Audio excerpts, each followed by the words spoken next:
Welcome back once again to my Diablo 3 channel. This is Mike Kim, and today we are going to be talking about the PvP Barbarian in Diablo 3. Now, if you've played any other MMORPG, or if you've never played another MMORPG, or you're not familiar with PvP, the things you'll need to take note of, specifically when you're in a player versus player setting, is you'll need to kill targets quickly, and as a melee character, maintain pressure on them all the time. So as a melee character, probably one of the most dangerous situations is when an enemy player is able to kite around you, is able to knock you away, is able to disable you by stunning you or crowd controlling you via hexes or charming abilities. If I'm not mistaken, there is a fear ability in this game, and there is charm as well as a variety of stuns. So the most important things you'll need to take note of are deal damage. Make sure you are always within range to keep dealing damage to apply pressure. With this role intended, I picked up a few abilities here. You'll see I have Bash as my Fury generator. Here it generates 6 Fury per attack. Brutally smash an enemy for 145% weapon damage with a 20% chance to knock the enemy back. However, because I picked up the Obsidian Runestone, instead of knocking enemies back, each hit has a 20% chance to stun them for 2.8 seconds. Now instead of them stunning you and getting away, you are able to stun them, interrupting whatever casting or whatever skills they were using, and they'll have to stand there for 2.8 seconds and deal with you smashing on their face. Another Fury generator I have, but it's on a 30-second cooldown, which means it can't be spammed, is Warcry. Unleash a rallying cry to increase armor for you and all allies within 30 yards by 100% for 60 seconds. If you'll notice in my other Barbarian builds, I also picked up Warcry because it's a fairly useful skill because it's so flexible. But on the other hand, this is personal preference, it may not be the same for others. I picked up the Obsidian Runestone here as well. I think I picked up the Obsidian Runestone for Warcry on solo PvE Barbarian, I think. I'm not too sure, but anyway.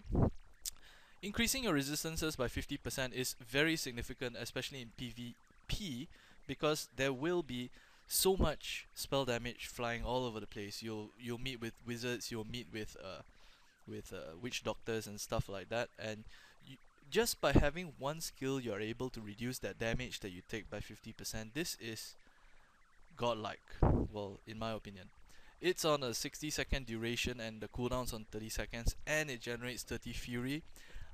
So this is a must-have for me, but once again, like I said, it's subjective, so you may not agree, but if anything, we'll all be experimenting on it when Diablo 3 goes live. Here's Wrath of the Berserker. I've heard so much about it, but the cost is 50 Fury. Enters a Berserker Rage which raises several attributes for 15 seconds. Several attributes is increasing your critical hit by 10%, your attack speed by 45%, your dodge chance by 20%, and your movement speed by 20%. In addition to that, which is already a lot, activating Wrath of the Berserker knocks back all enemies within 12 yards, which is almost melee range, and deals 455% weapon damage. This hits very hard. Hammer of the Ancients, a spammable skill but requires 20 Fury each time. Call forth a massive hammer to smash enemies directly in front of you for 180% weapon damage. It doesn't end there. Hammer of the Ancients has a 15% increased chance to critical hit. This hurts.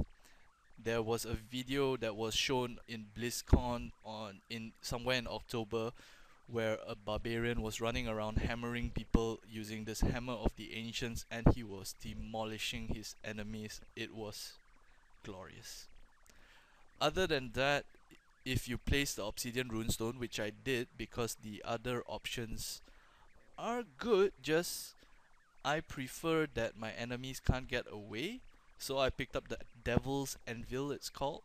It creates a tremor at the point of impact that slows movement speed of enemies by 40% and deals additional 54% weapon damage over 2 seconds. What this does is it drops a small dot on the enemy and it slows them by 40%, which is pretty good, since that also means if you hit them, they most likely won't be able to get away. So one thing I mentioned earlier about applying pressure on your opponents to make sure they cannot get any breathing room, this is what is one of the effects of picking the right skill for the right job. Here you'll see I also picked up sprint because although I am fairly familiar with PvP, I am also worried that there will be so many skills in Diablo 3 for other classes to get away from melee range that I picked this up for 20 Fury, increasing my movement speed by 40% for 6 seconds, and I picked up the Crimson Runestone, which further increases my movement speed to 60% increase for 14 seconds. This is specifically for when I cast Furious Charge on enemies and somehow do not manage to kill them while I'm right next to them. This is with the assumption they have a knockback or a stun or if I'm not mistaken, the Demon Hunter, I think? Yeah, the Demon Hunter has an ability called Vault, so if they see you charging towards a particular location, all they have to do is vault away and you can finish follow up your Furious Charge with a sprint. Furious Charge generates 15 Fury, cooldown on 10 seconds, rushes forward, dealing 190% weapon damage. If you take the Crimson Runestone like I did, it increases the damage at destination by to 445% weapon damage. So if they get hit, it deals a lot of damage. But if you Furious Charge somebody, gaining 15 Fury, and cast Warcry, gaining another 30 Fury, that's 45 Fury. If you are not in melee range, you can simply cast Sprint, which is 20 Fury, catch up to them, and finish them off from there. Applying pressure once again. For passive skills, I picked up the Juggernaut. Duration of control impairing effects on you are reduced by 20%, so if it's supposed to stun you for 5 seconds, it will only stun you for 4 seconds. For example, whenever you become stunned, feared or charmed, you have a chance to recover 15% of your maximum life. It does not state here what is the percent chance, but it's quite a significant amount, 15%, assuming there will be a lot of crowd control being thrown all over the place. Ruthless increases your critical hit chance by 5%, critical hit damage by 50%. This is great simply because you would want to burst down enemies as quickly as possible. You have abilities that can deal 445% of your weapon damage. Can you imagine if you crit for it and you deal 200%, because a normal crit is 150% of the normal damage. If it was a normal attack, it would deal 100 damage. If it crits, it's 150 damage, and if you have Ruthless on you, it will deal 200 damage. And if it was from a Furious Charge, 445%, that's a lot of numbers, but I could calculate it's about 900 damage if the basic weapon damage was 100. Now Nerves of Steel here increases my armor by 25% of your vitality. This is most likely optional. You could take this, you could take Unforgiving, which is over here if I'm not mistaken. Yeah, instead of degenerating Fury, you instead gain 1 Fury every 2 seconds. I'm not sure how long PvP battles last for a Barbarian. I mean, you either kill your opponent or they kill you. So if fights do last very long, you may want to pick this up. Otherwise, if you find you're fighting a lot of physical damage classes like the Demon Hunter or other Barbarians, you might want to keep using Nerves of Steel. This is all up in arms pretty much because nobody knows for sure what's the right spec. So personally, it'll be up to you.